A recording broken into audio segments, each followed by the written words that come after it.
I'm Steven. And I'm Spencer. Welcome to Ragnarokast, your podcast for all things marketing and MarTech. Hello, everyone. We're the co-CEOs of Ragnarok. Welcome. All right, here we are. Tejas, great to have you. Great to be on. Little disclaimer that this is not like other podcasts that you've been on. Yes, we will be talking about marketing stuff. We will be talking about AI. We'll be, generally doing podcasty things. But I mean, you've met Steven in person, so he's a silly guy. I've met both of you also. Yeah. I'm prepared for this. Yeah, it's gonna be a little silly, but we think still impactful. Well, also welcome, Steven. I guess Well, thank you for not welcoming me back, this time. Welcome back. I'll take it. Go Birds. Let's go Birds. We got, we're a few days out here from the Super Bowl. Steven's representing his current city's team, the Eagles, which are, hopefully they'll win. Come on. We got to, it's not that I don't like the Chiefs. It's just they won last year. Let's give the Eagles a shot. You know what I mean? Yeah. I won't pretend to be following NFL this year. That's fine. It's just it's more like Travis Kelce, he's got Taylor Swift, and it's just, the Eagles got to get something,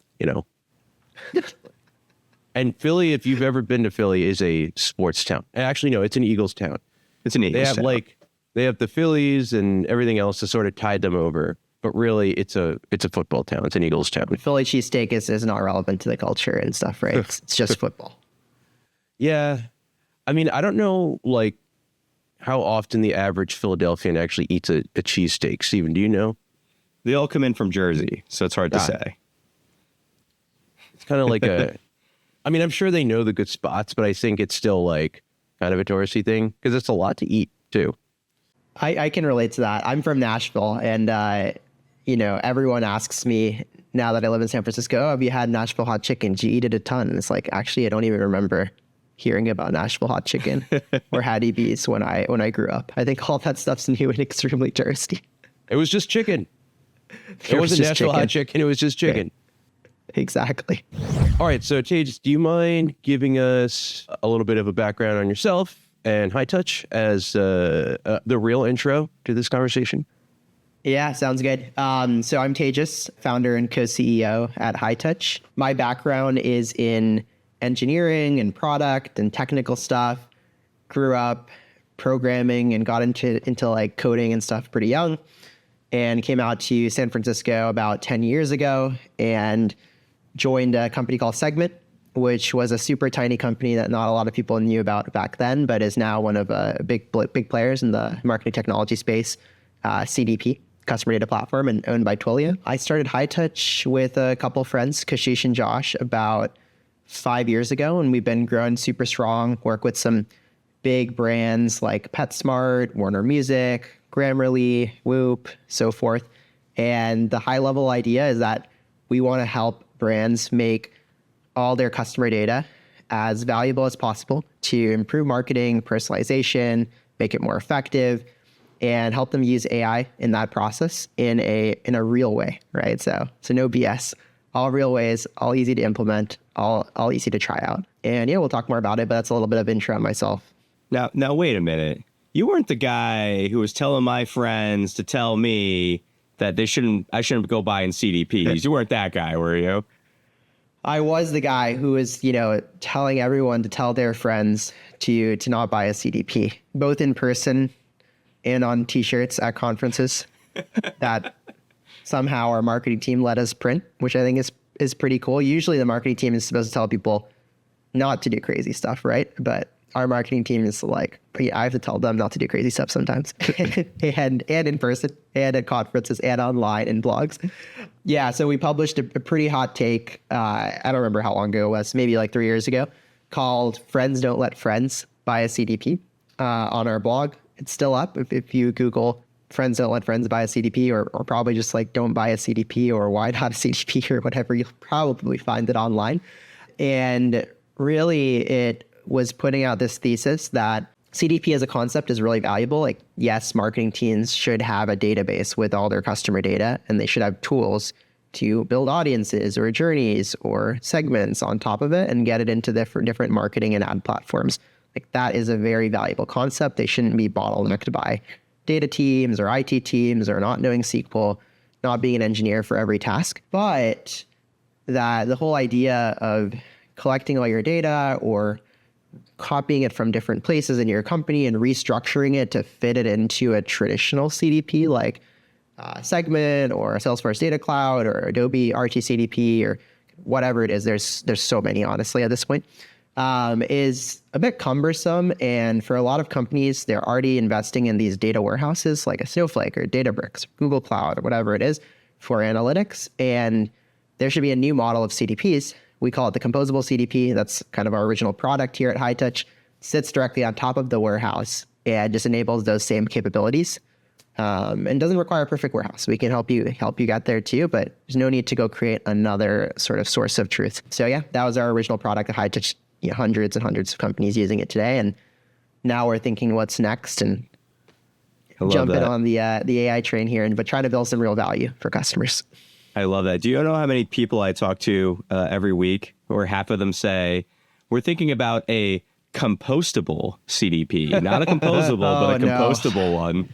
And I'm all like, you got to throw the lettuce on there. You got to be environmentally friendly these days. You have to be. I mean, it's important. If we were a public company, we'd definitely have to rename it to compostable CDP. I think.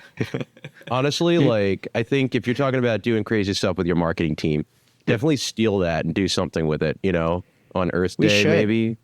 Maybe April Fool's Day. We've never done a good April Fool's joke. There's been lots of good ideas that I've had to shut down. I think they're a little bit risky.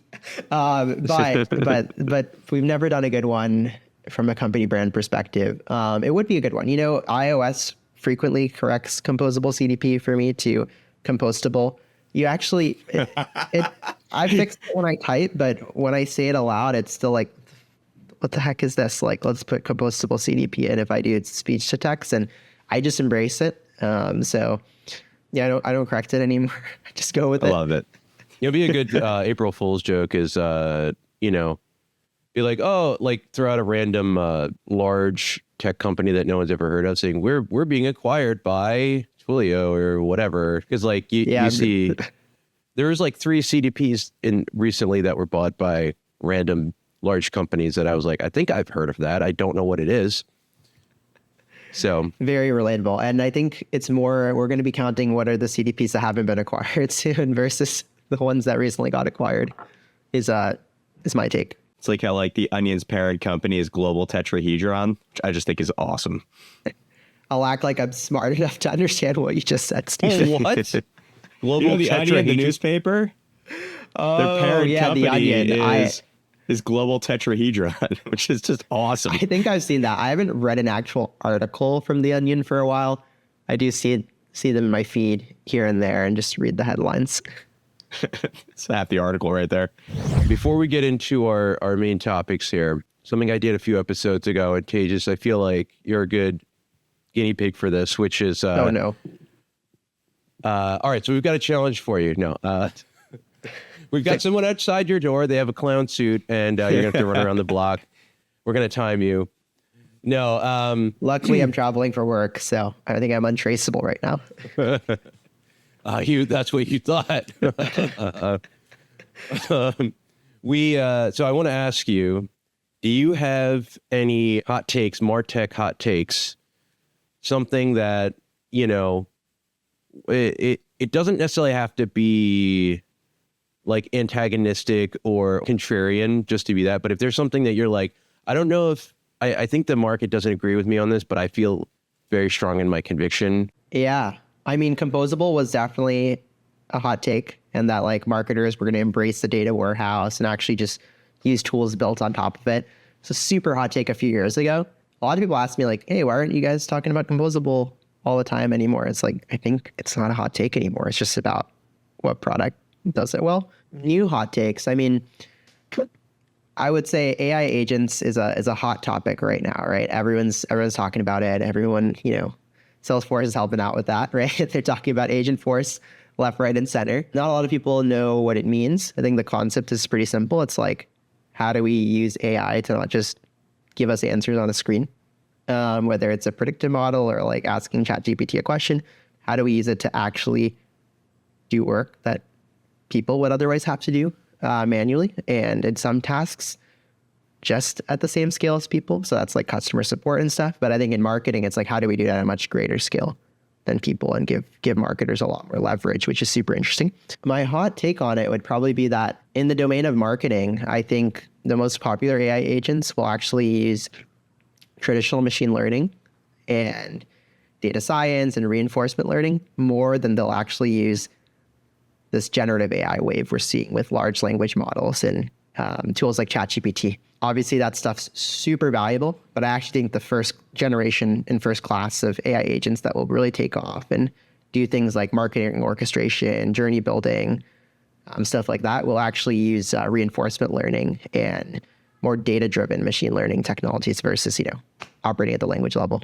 This all sounds very familiar, Tejas. It sounds like you're putting your money where your mouth is on that hot take, huh? Yeah, it is a product of ours that we recently put out called AI Decisioning. It's kind of built on that hot take, I may say. But the idea is that, in the future and in the present, I think for a lot of campaigns, it doesn't really make sense for marketers to be having to not just define the strategy for the campaigns. I think they need to do that. That's great. They need to work and define the content and creative. But a lot of time, a lot of people on the marketing team is spending that can really change the efficacy of the campaigns is building out these like very specific audience segments of who to send this content to, or building out a calendar of, how you should spread out your content, which is very, very common in retail companies over the next weeks, months, quarters, or building out journeys in a journey builder to say exactly how many times you should follow up with content A versus content B. And what we're finding is that a lot of those tasks can actually be automated with reinforcement learning, where you tell an AI agent to give it some goals, basically like, hey, I want to drive, from my batch and blast marketing calendar, I just want to drive clicks and I want to drive conversions and just keep optimizing to figure out what does that best. For a use case like trying to help healthy customers cross-sell into a new product category, you can, specify a goal around cross-sells and weight it on which cross-sells are most important, and basically give the AI some boundaries, like don't email customers more than X, factor in unsubscribe rate, and basically have it, do automatic experimentation and figure out what types of content, follow-ups, frequency, timing, all those dimensions that marketers have to think about themselves right now and do guesswork or do an A/B test to understand what works better. Just do that all for you and it's smarter and smarter at optimizing your company's marketing over time. So we've packaged up some of the technology that powers things like TikTok's feed, where, you flip through and you get a really personalized feed for you, and it's just getting smarter and smarter to personalize it for you in a kind of scary way.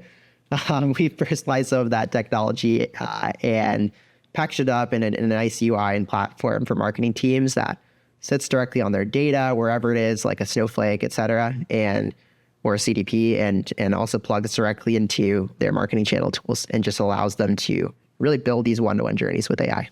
When you're sitting in front of your toughest customers, like the CFO of a large brand, they say, wow, this all sounds great, but how does this, we have insert CDP name already, or we have this in-house thing or whatever, or maybe they don't, but just how does this make me money? How does this save me money? What are your, when CFOs are throwing these like very revenue and efficiency oriented questions at you, like what are like the biggest value adds from a dollar perspective? Yeah. Actually, there's kind of another hot take embedded in this one, but I think most CFOs and even there's a lot of discussion about AI right now. Like if you want to get press on AI, you probably need to talk about how it's helping you save money or cut jobs or replace human work. I think AI decisioning is interesting because, that obviously we do save marketing teams from having to do some of this tactical monotonous work, but it's not a majority of the time marketing teams are spending, because you just can't do this stuff efficiently as people. So we end up doing it inefficiently by building these one-off journeys and not rigorously experimenting them until they're perfect, or building these calendars and just calling that the calendar for the month or calendar for the quarter. So really the goal of AI decisioning isn't to save work. It's a part of it. It allows you to be more strategic, but it's to make more money. It's under the notion that you actually have really good content as a brand, most likely, but you're not using it super effectively. Like you've created all this content over the last 10 years and like you just need to send it to the right customer at the right time and actually factor in everything you know about a customer and how they responded to content in the past to give each of them a really effective individualized journey. And what I like about it too is that we can actually prove the efficacy of the technology. So one of the things that we've baked into the product is the ability to pick a part of your marketing, whether it's a cross-sell initiative that you have at your company. So trying to get customers into the store more, to use a new product on your multi-product mobile app, or you can pick another initiative like converting your leads database into signing up or win backs, whatever it is. And you can actually do a holdout test. Or an A/B test. So we can just split the audience, take 10% of it, for example, don't send any marketing to them, or still send your traditional marketing program to them, and then compare after some time what's actually the performance of AI decisioning versus the traditional marketing. Now, this is a good way to get started and see like, is this driving real value? What's the best ways to use this technology? But I think the future is probably not running these A/B tests for every single marketing program because it's just tedious to set it up twice, one via AI and one manually. Yeah. I think one of the big pieces of this with anything with agentic or anything like that that's using more, we'll say, statistical level of or has more statistical rigor than maybe machines are a little bit more bound to statistical rigor than humans are, whereas humans have a little bit more intuition, right? And right. There's obviously some limitations to this. Like, for example, if I wanted to launch something new, is agentic AI like the path I would go down to launch something new? Or is it more like, as a marketer, I should be focusing on the new things and then, spend a portion of my time setting up the agent, so to speak, to work on the stuff I've already launched. Like at what point, where do you feel like the agent will be the most helpful? Like, should it be, I think back to 5 or 10 years ago when everybody bought Mixpanel to look at, to look at the people who weren't going down the conversion funnel and then digging into literally everything that they did. That was the marketer's exploration path.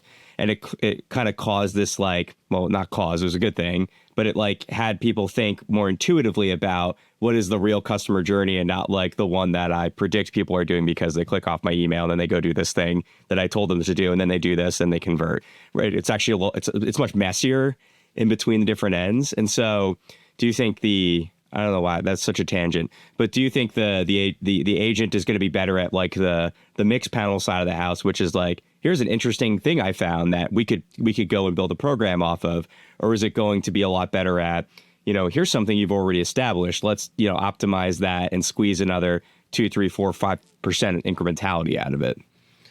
Yeah, it's a good question. I think at a high level, what we're talking about here is what are the right use cases to apply a technology like AI decisioning in a marketing program, and where will we see the most efficacy? So this is something I've actually been thinking about a lot. I think there's basically 3 kind of paradigms for marketing orchestration. A lot of different terms, a lot of different tools, but I think it all buckets in these 3 things. One is just batch and blast communications, which for what it's worth aren't bad. I'll talk about that in a second. But batch and blast communications, which is basically, I'm going to send out a calendar of communications to my customers. I'm going to be proactively pinging them, even though there's not a lot of intent or anything like that. But I just want to stay top of mind. And that's important, especially for a retail company that, may not have the frequency of interaction with their customer without something like that. And second is triggered communications. So these can be built in audiences, like an abandoned cart audience, right? Customers who added something to the cart, didn't check it out. It can also be built through journeys oftentimes. So let's not just ping them once when they didn't check it out. Let's ping them multiple times on multiple different channels and kind of follow them until we really drive a conversion. But they all start with a trigger. So customers who added something to the cart, customers who finished a purchase, etc. These are are actually not too bad oftentimes, because while you have to guess the steps of like, what you are emailing the customer or texting them, like it all stems from some level of intent. So it's likely going to be much more effective on a percentage basis than something like the bash and blast communications. And I think a lot of brands aren't yet capitalizing on those. And then lastly is this new paradigm that we've introduced with AI decisioning, where you're actually not building out a triggered sequence and not building out a marketing calendar, but deferring to AI to figure out what's the best way to orchestrate this content for my business goals. With batch and blast communications, I actually think there's a lot of opportunity for AI decisioning there and a lot of value to be created. Not for every campaign, right? You're always going to have your big brand push, which you're not trying to optimize conversions on, frankly speaking. This would be like your new arrivals, like new merchandise, that type of stuff. Yeah. New season, huge new store in New York that you want to tell everyone nearby about. Like there's just communications where you're not necessarily going to, you're using it as a brand channel, using it as like almost advertising and media, even though it's on email or text. We'll have those done manually. We'll put them on the calendar, keep them as is.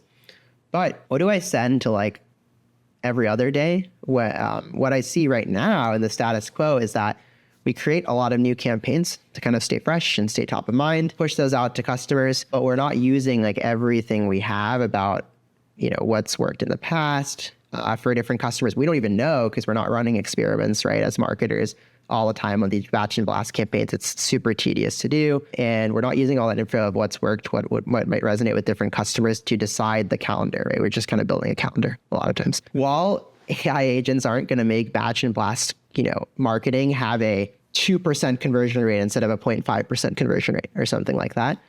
0.03, I think. 0.03, yeah, probably. They can increase the conversion rate significantly, right? Yeah. And if the volume's high enough, it can make a real difference. Not by making it like amazingly personalized in this one-to-one way and predicting what's on the mind of your customers. It's just not possible for a lot of brands, but just making it incrementally better in a lot of small ways that humans wouldn't do otherwise. CTA changes for different customers, tone changes for different customers, automatically incorporating things like product recommendation type insights into the mix. Automatically so some of this is getting into a little bit of generative then when you talk about tone changes and like things like that, or is that more? We're not doing the generative ourselves. Management. Yeah. Asset management. If you put in a bunch of content of different tones, we can, we actually do use Gen AI to scrape that out and generate more features on that to say content of this kind of tone works well for customers, if that makes sense. But it's like, it's pre-written in this case. Like if you have 7 different segments, you would have 7 different versions of that tone or versions of that copy. Exactly. Right? Except you don't need to think about the segments. You can just say subject line, here's 7 different ones. AI decisioning, go figure out which ones are not good at all, like they're just not good ones, and which ones are good for certain customers, et cetera. And we'll just continuously optimize. So it just allows marketers to throw a ton of content into the system. And then AI decisioning is actually running continuous experiments on your bash and blast program, which is something not a lot of brands do, right? People have global holdouts. They understand the program's working at large, but what specifically worked last quarter versus this quarter, I don't know. So AI decisioning constantly running experimentation, and then versus traditional experimentation, we're not just picking one winner. We're kind of seeing if there's patterns so that there can be a winner for certain customers, a winner for other customers. Honestly, on the batch and blast program, what we found is that there can just be a lot of long tail optimizations that add up that don't make your batch and blast program like crazy amazing and write what's relevant for the customer. Not possible in a lot of contexts, but makes significant difference and can drive significant amounts of revenue. And we've shown that with pretty large brands like a Fortune 500 kind of specialty retailer.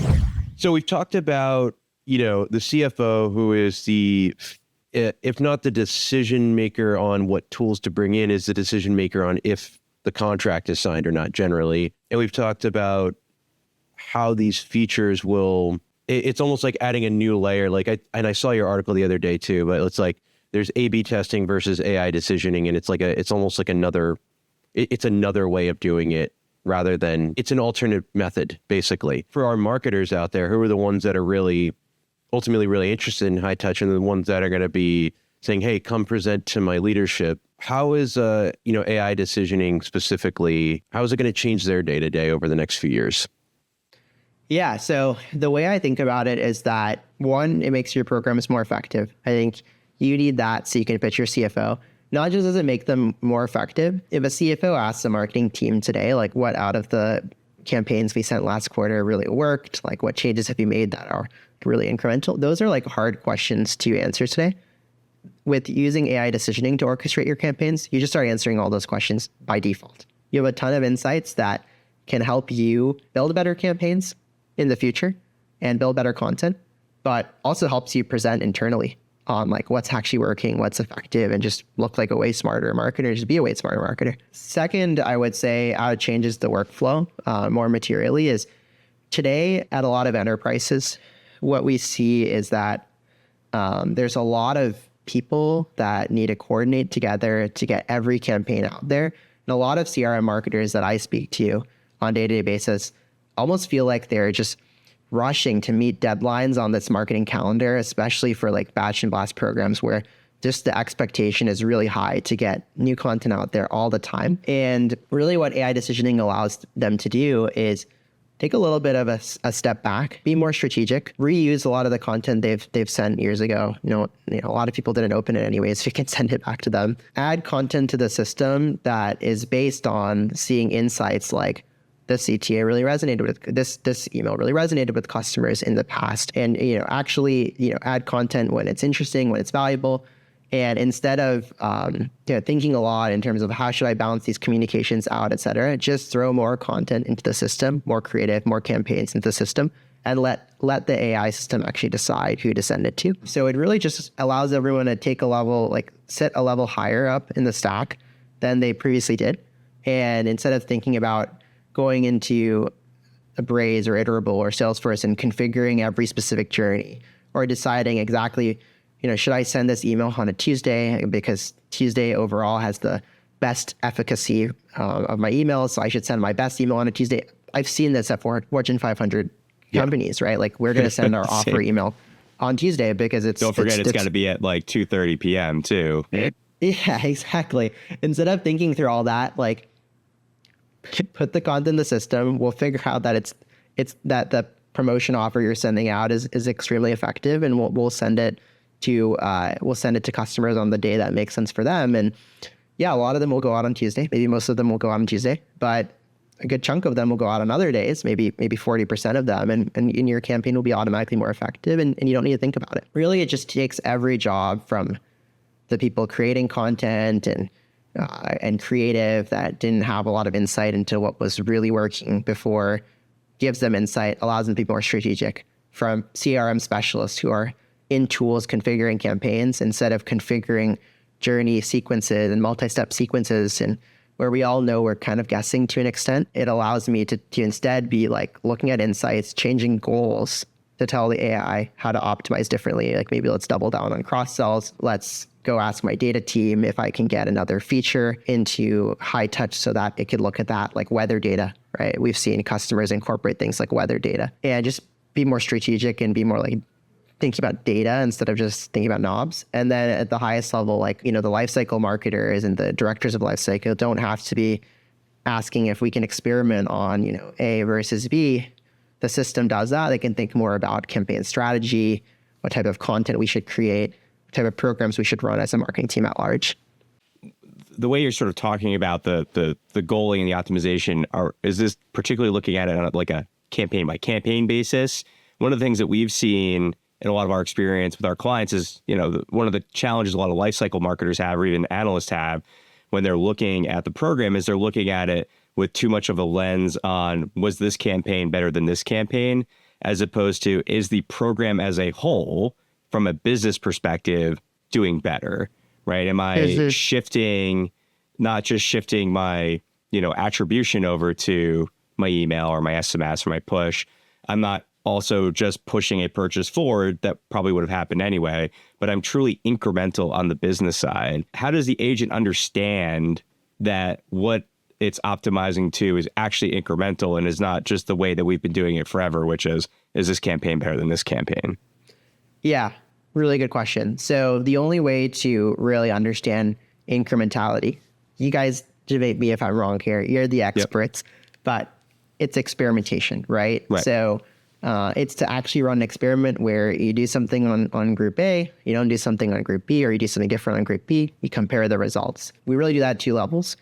One, if you're just trying out AI decisioning versus, historical campaigns or journeys you've created, we can do a split on your audience of customers and put some of them through the traditional path, put others of them through AI decisioning, and compare the lift, see if AI decisioning is actually being incremental or just doing what customers would have done in the journeys and audiences you've built in your email tool before. And the second thing is that AI decisioning, when it uses reinforcement learning, kind of has experimentation baked into the system, that we can constantly be experimenting and figuring out if a certain variant or certain content or certain campaign tactic is better for different customers and serving those insights to you. We can't always tell you, what would be the outcome if you did something different. It's way too difficult and not possible, but we can tell you like what's actually better. Like, in what cases do customers prefer to receive emails on Tuesday, Wednesday, Thursday, for example? Is it correlated to gender? Is it correlated to age? Is it correlated to FICO score? Right? What is it correlated to? That's in your data warehouse. And this is all they would be at the same volume ideally, right? Where whatever's in your control piece here, your AI decision treatment group, like both would be sending 5 emails in total or 4 emails in total, or would you see that AI decisioning might actually send less or send more depending on how it's optimizing? So sometimes that's a question we get, right? Like, oh, isn't AI decisioning just sending more emails and that's why it's more effective? And I would say that's one of the value props too, is that we can figure out how many emails we can actually send a customer about a certain topic without them unsubscribing. So no, it wouldn't necessarily be the same volume. One of the value props that AI decision can figure out, like, how many emails should you email a customer about X or Y or Z without them unsubscribing. So you can actually have unsubscribes and opt-outs and any other negative signal in your business as a negative reward in the ML model as well, and track that. Yes, sometimes more emails is more effective, but if you really measure these over a long-term basis, you can see if it's actually more effective. It's not an easy challenge. Like if more emails was all we needed to do and was easy and we weren't worried about unsubscribes, we'd all just send twice as many emails today. But obviously we are worried about unsubscribes. So that is actually one of the value props of AI decisioning as well, is to figure out that kind of optimal balance, but within some guardrails so that it doesn't go crazy experimenting. Right. With our remaining 10 minutes or so here, I wanted to bring up one more buyer. So you're talking about CFO, the marketer, taking a step back. There's also times where, the CTO or the data team or even the IT team are the ones that are making the decisions or have the budget or whatever. And so we've talked about the campaign layer, but taking a step back, like how does in AI tools and AI decisioning, how does the data warehouse or whatever cool term, I know we're not supposed to call it data warehouse anymore, whatever Snowflake calls cloud now. It's called the data cloud. I call it a data warehouse. Yeah. And how does the data warehouse come into play in AI decisioning? Yeah. So you're totally right that especially with anything relevant to AI data, but especially AI, the technical teams are also going to get involved in this. And it's for a good reason. I think there's a lot of ML and AI features and a lot of different, ESP solutions or marketing solutions that advertise themselves as they'll just work in a click of a button. And sometimes they do work, but sometimes they don't work. And there's nuance to that. For example, what's the underlying data that the model's built on? And those aren't always advertised front and center when you're buying these solutions. So it's good that the technical teams get involved, in my opinion. And one of the things that the technical teams really like about AI decisioning is that what are data teams spending a lot of the time on at an organization, and what do they want to spend all the time on? They don't want to be handing people reports all day. That's why we have self-service BI tools. That's why they like to reverse ETL or activate data from the warehouse into marketing tools. Like they want the business to self-serve. What they actually want to spend their time on is building a lot of interesting data products and a repository of data and interesting attributes about customers and a predictive LTV model. Like that's what data engineers, data scientists, data analysts want to spend their time on, is creating really interesting insights about customers that then the business teams can use. And AI decisioning sits directly on top of a company's data warehouse like Snowflake, Databricks, Google Cloud. We don't care which one, where the data teams are creating these insights. And that means two things. It means one, the data teams and IT teams are always like happy about it because they don't have to move the data into another system that's going to force the data into a different format and limit the potential of these ML models. They're going to get control of the data that's feeding into them right there in the warehouse. Two, it actually means the models perform better than a lot of out-of-the-box models that are created in tools directly like a Salesforce or a different email platform. And not because the ML technologies those email platforms use aren't good. They're good technologies, but what features are fed into them, how data is feeding into them, that stuff makes a big difference when it comes to any sort of ML and AI technology. In AI decisioning as a product, both our usage of reinforcement learning, so the type of machine learning that actually experiments and tries things with different customers and learns from that, that's a very, very, very critical component that allows us to automate customer journeys and automate marketing calendars. It wouldn't be possible with just predictive models or predictive audiences like you see in a lot of marketing tools. That's really important. But the second thing that's important is that we sit directly on the data warehouse and get direct access to the best data and can even incorporate data science models, product recommendations, propensity scores, if your data team is advanced enough to be creating those today. The other hot topic right now, other than AI, at least in MarTech, is, a CDP. CDPs are getting a bad rep for various reasons, at least traditional ones. So how does a CDP play a role in this AI decisioning and data warehouse, relationship? Really good question. So CDP, it means a lot of things to a lot of customers and people out there. But one of the things that it means, especially in a traditional CDP context, like if you take a segment, for example, one of the big value props is helping you collect a lot of digital data about what your customers are doing, interesting attributes about them, different pages they're visiting on the website. We can do this as well in our Hightouch events product. Anyone can do it. A lot of companies can do it. Honestly, that's a great foundation of interesting data to feed into any ML model, including the models that we create in AI decisioning. If you just have a table of contacts and some basic attributes about them, that's all the AI model can be based on. That and how they respond to your emails. If you have interesting data from your website and mobile app and stuff as well, and clicks and carts and all that kind of stuff, we can bake that into the decisioning of what to send customers. The more data you give the model, the better it performs. That's kind of the whole idea behind ChatGPT and a lot of the AI ML stuff these days. And CDPs have a really good source of data to give customers in this case. And it's nice when there's a little work that's gone into organizing it. It's not a prerequisite. We're working with customers who don't have a CDP, use Hightouch as their composable CDP, obviously taking this to a lot of our existing customers, use something like a Salesforce Data Cloud or whatever it is. But if there's any solutions upstream of us in the stack that provide good structured data, that makes everything easier when it comes to AI. A lot of the applications you've talked about seem to be skewed towards B2C, but mentioning Salesforce, is there also a B2B application you think for AI decisioning, or is the volume not large enough to really be successful? I'll answer in two ways. Right now, we're super focused on B2C, and anything where you have a high scale of consumers. I'm talking, at least 500K customers, but probably millions of customers, to be honest. And you want to optimize how you're interacting with them digitally on some sort of own channel or channel where you can address them one-to-one. So email, text, push, web interactions, etc.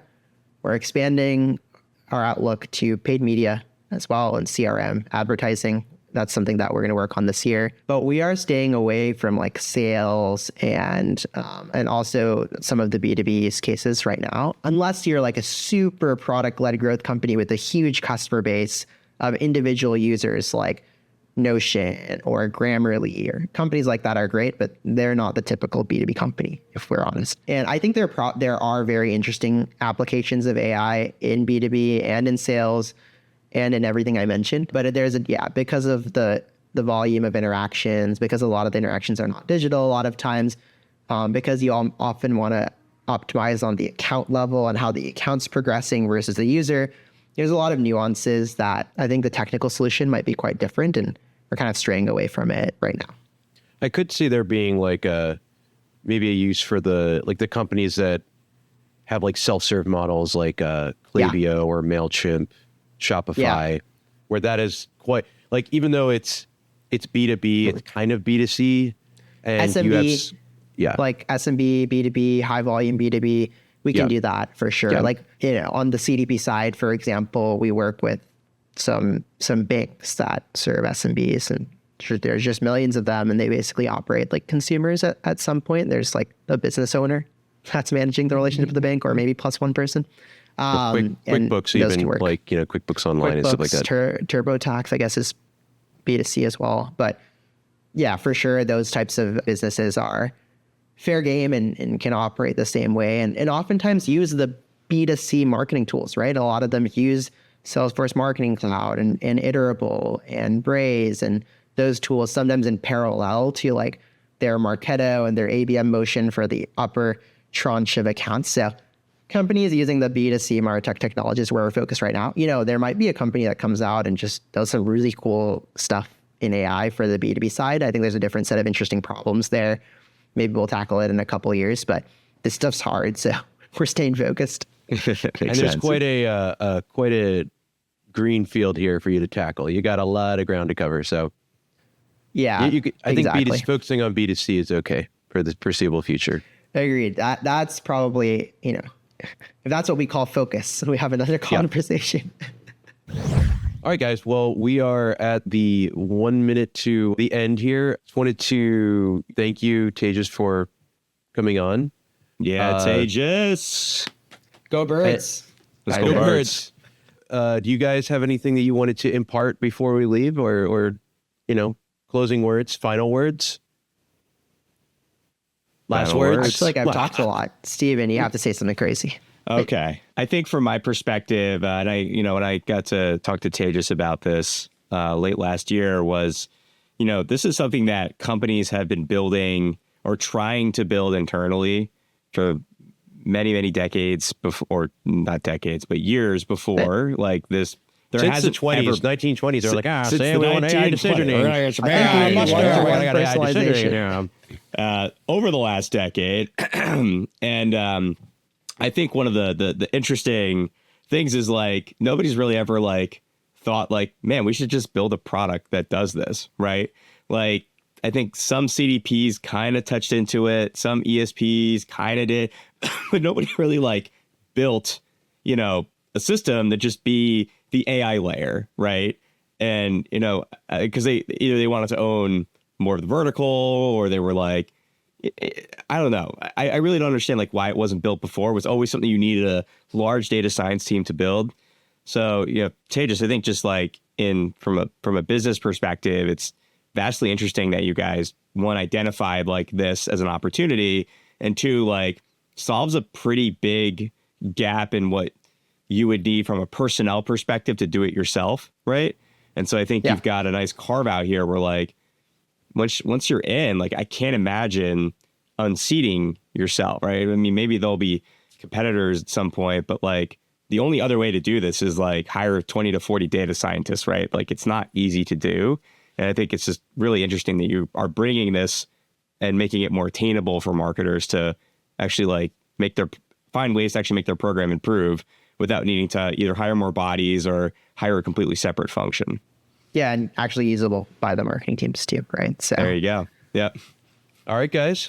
Well, that's all for today. Tejas, again, thank you so much. Steven. Thank you. Thank you. Yeah, and welcome back, Spencer. Where did I... to the podcast? To the podcast. Okay. Thank you. Thanks. No one welcomed me. What the hell? Thanks. Thank you. Thank you. All right, guys. Bye.